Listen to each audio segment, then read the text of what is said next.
La situazione in Veneto per quanto riguarda il traffico dei rifiuti illeciti è sempre più grave. Lo dimostra il nuovo rinvenimento di 280.000 tonnellate di rifiuti contenenti sostanze pericolose e cancerogene sequestrate a paese e annuale. La Regione deve fare di più, proporremo degli emendamenti per un piano straordinario del traffico dei rifiuti e dell'attività dei rifiuti in Veneto.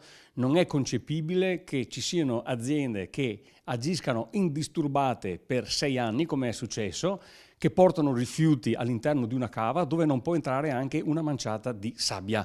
È gravissimo che la Regione, ma anche il comune di paese, sapessero che a Cava Campagnole, Cava Canzian, ci fossero tutte queste sostanze non conformi e in 6 anni non abbiano fatto assolutamente niente, a parte qualche diffida della quale i titolari della cava se ne sono fatti un baffo e hanno di fatto umiliato la Regione Veneto, perché non è possibile fare 6 diffide senza ottenere la rimozione di quei rifiuti, di quei materiali. Quindi serve maggiore impegno da parte della Regione, servono fatti, basta con le chiacchiere, perché con le chiacchiere stiamo inquinando il nostro territorio, stiamo mettendo a rischio le falde acquifere. È ora di passare alle azioni concrete, la Regione si rimbocchi le maniche e faccia il proprio dovere, applichi la legge.